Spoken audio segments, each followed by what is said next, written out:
Xin chào các bạn, rất vui được gặp lại trên kênh Mẹo Vặt Cuộc Sống của mình. Hôm nay mình chia sẻ điều này giúp những cây lan hồ điệp khi chúng ta trồng và chăm sóc tại nhà sẽ có được bộ rễ khỏe mạnh, luôn tươi tốt, và thân cây thì rất là mập mạp, và những chiếc lá thì rất là xanh tươi và sẽ không bị thối nhũng. Vì trong điều kiện tự nhiên thì những cây lan hồ điệp này bám vào các thân cây hoặc là dưới những tán cây thì rễ sẽ hút những chất dinh dưỡng có trong vỏ cây để tạo thành những chất hữu cơ để nuôi cây lan sinh trưởng và phát triển mạnh mẽ hơn. Do đó đề kháng của những cây lan hồ điệp này rất là mạnh.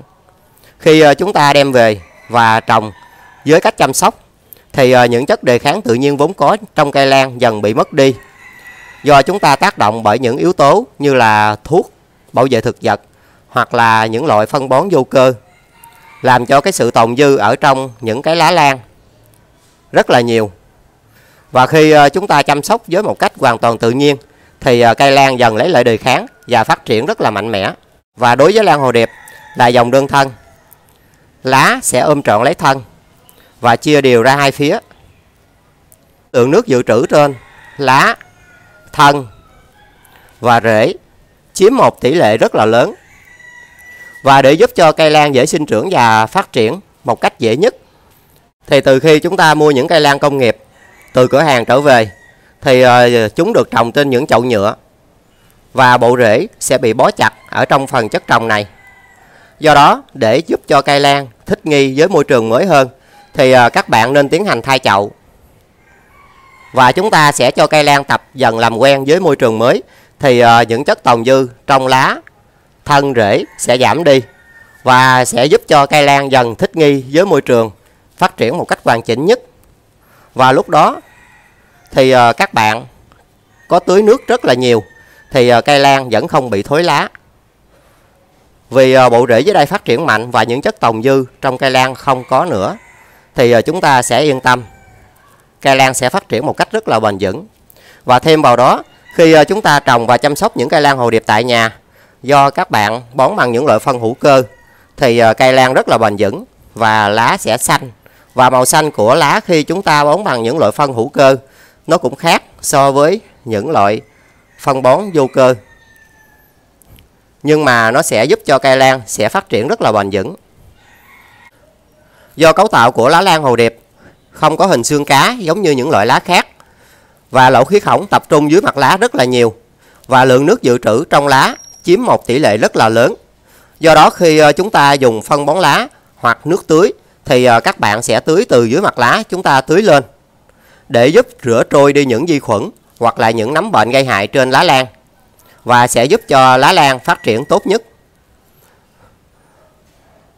Vì sự hấp thụ kém trong lá, do đó khi chúng ta dùng phân bón để tưới cho những cây lan hồ điệp thì các bạn nên tưới trực tiếp vào phần gốc để cho rễ sẽ hấp thụ phân bón tốt hơn. Và rễ chính là miệng ăn của cây lan hồ điệp. Khi rễ phát triển tốt thì cây lan sẽ phát triển rất là hoàn chỉnh và mạnh mẽ. Và đối với lan hồ điệp thì có hai phần rễ. Một là những rễ mọc ở trên thân và lộ ra bên ngoài. Còn hai là những rễ ôm chặt vào phần chất trồng và ở trong chậu. Thì có nhiều bạn hỏi mình những rễ này có nên cắt bỏ khi đã quá dài hay không. Thì mình khuyên các bạn là khi nào những rễ này mà đã quá già và đã bị khô đi thì chúng ta nên cắt bỏ. Còn những rễ ở ngoài đây mà còn khỏe mạnh và tươi tốt thì chúng ta vẫn để nguyên. Còn những rễ này là không bám vào chất trồng mà sẽ phát triển ra phía bên ngoài thì những cái đầu hút này sẽ có nhiệm vụ sẽ hút độ ẩm trong không khí và sẽ tiếp nhận những chất dinh dưỡng có từ trong không khí, giúp cho cây lan sinh trưởng và phát triển rất là tốt. Còn những rễ ở trong phần chất trồng này thì nó sẽ hấp thụ những lượng phân bón mà các bạn bón trực tiếp vào cây. Còn những rễ này chỉ hấp thụ phân bón khi các bạn dùng những loại phân bón lá hoặc là chúng ta dùng những loại phân bón hữu cơ mà dưới dạng tưới thì nó sẽ hấp thụ trực tiếp qua những cái đầu hút này và sẽ giúp cho cây lan sẽ sinh trưởng và phát triển một cách rất là hoàn chỉnh. Và đặc biệt khi chúng ta trồng và chăm sóc những cây lan hồ điệp tại nhà thì những phần rễ này các bạn không nên cắt đi. Và muốn biết cây lan có độ khỏe hay không thì các bạn nhìn vào cái đầu hút của rễ. Nếu đầu hút của rễ tươi tốt và tròn và căng bóng là cây lan đủ nước và sinh trưởng và phát triển rất là tốt. Còn nếu những cái đầu hút của rễ mới khi đã ra mà không có to tròn và mập mạp và phát triển tốt như thế này thì là cây lan bị mất nước và bị thiếu đi dưỡng chất rất là nhiều. Do đó chúng ta phải cung cấp dưỡng chất cần thiết cho cây lan. Và đối với lan hồ điệp khi chúng ta trồng tại nhà thì các bạn nên ưu tiên dùng phân hữu cơ để bón cho cây, sẽ giúp cho cây mau lấy lại cân bằng, và những chất tồn dư từ phân bón vô cơ hoặc là những loại thuốc bảo vệ thực vật còn tồn đọng trên lá, thân rễ sẽ giảm đi và sẽ giúp cho cây lan lấy lại đời kháng, phát triển rất là tốt. Bởi vậy khi những cây lan hồ điệp khi chúng ta mua từ cửa hàng về để phù hợp với điều kiện môi trường tự nhiên và chăm sóc ở môi trường mới thì các bạn nên tiến hành thay chậu, sẽ giúp cho cây lan chuyển sang chậu mới và sẽ dần thích nghi với môi trường mới nhiều hơn. Và khi đã dần thích nghi với môi trường mới thì cây lan sẽ lấy lại đời kháng, thích nghi với môi trường mới và cây trở về với bản chất tự nhiên vốn có của nó. Thì khi các bạn có tưới lên lá hoặc là các bạn có treo ở những nơi mà nắng gió nhiều thì cây lan đã có đề kháng rất là mạnh mẽ. Do đó sự phát triển của cây lan không bị tác động nhiều và phát triển rất là tốt. Do đó khi những cây lan khi chúng ta mua từ cửa hàng về, hoa đã tàn thì các bạn nên tiến hành thay chậu, sẽ giúp cho bộ rễ dần thích nghi với môi trường mới hơn và cây sẽ lấy lại đời kháng. Khi đó các bạn có tưới nước rất là nhiều thì những lá lan này vẫn không bị sao cả và sẽ giúp cho cây lan phát triển tốt hơn ở môi trường mới. Và khi các bạn thay chậu được trong một khoảng thời gian thì cây đã dần thích nghi và nó đã lấy lại được đề kháng và nó sẽ thích nghi với môi trường mới nhiều hơn. Và lúc đó những đề kháng tự nhiên trong cây sẽ được lấy lại và sẽ giúp cho cây lan của các bạn phát triển hoàn chỉnh nhất. Vì khi chúng ta trồng và chăm sóc tại nhà, các bạn dùng những loại phân bón hữu cơ và các bạn chăm sóc một điều kiện bình thường nhất, hạn chế tối đa thuốc bảo vệ thực vật và phân bón vô cơ thì những đề kháng tự nhiên trong cây sẽ phát huy ra và những chất tồn đọng sẽ giảm đi rất là nhiều.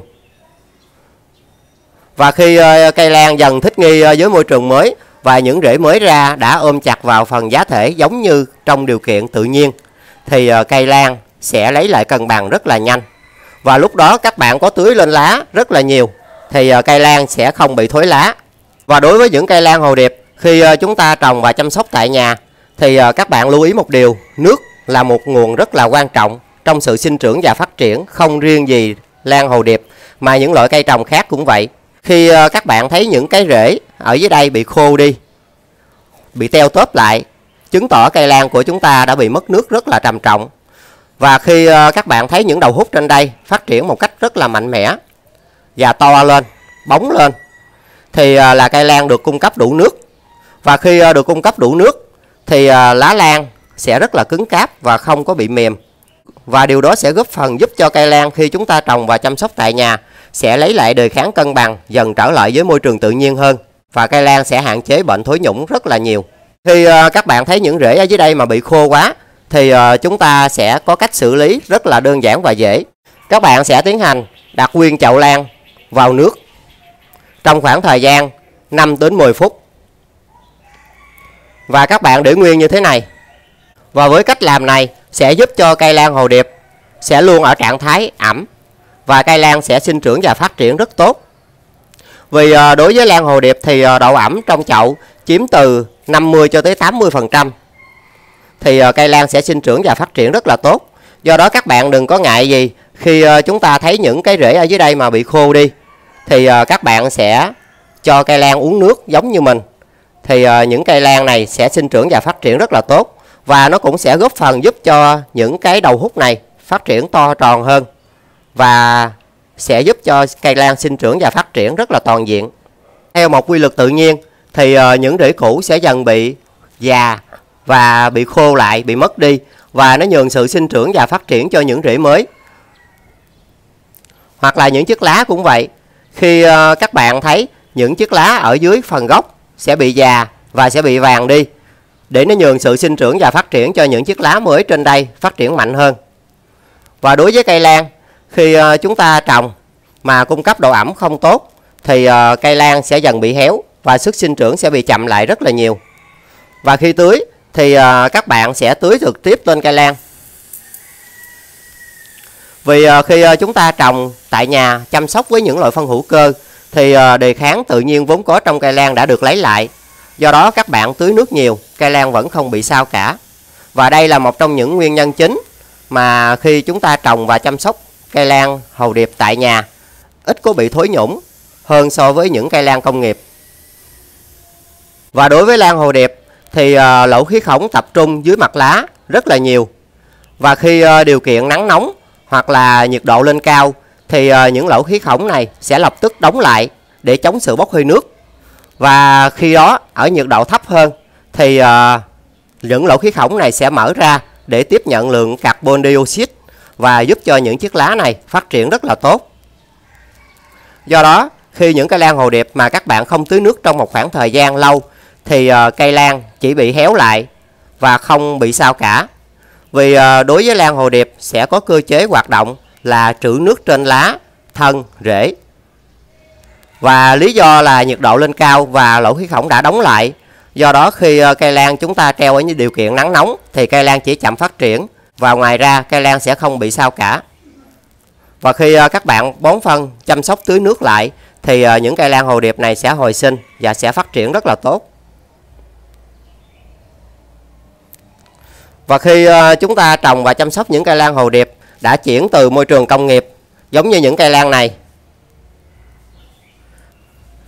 sang môi trường trồng tự nhiên tại nhà thì cây lan đã lấy lại đề kháng và phát triển rất là tốt. Trong điều kiện ánh sáng ít hoặc là bị che khuất bởi những chiếc lá thì những đầu hút của rễ sẽ có màu xanh. Cây vẫn sinh trưởng và phát triển rất là tốt.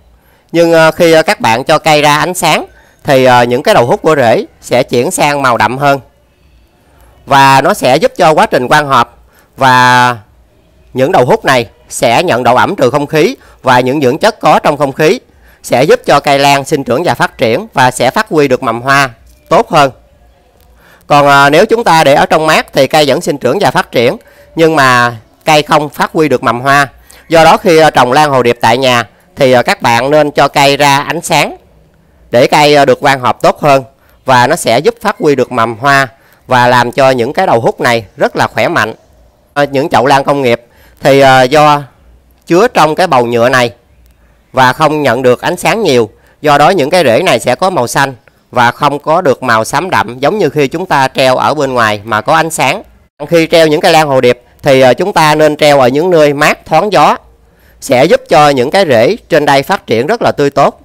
Khi những đầu hút này phát triển tốt hơn thì cây lan sẽ sinh trưởng và phát triển rất là mạnh mẽ.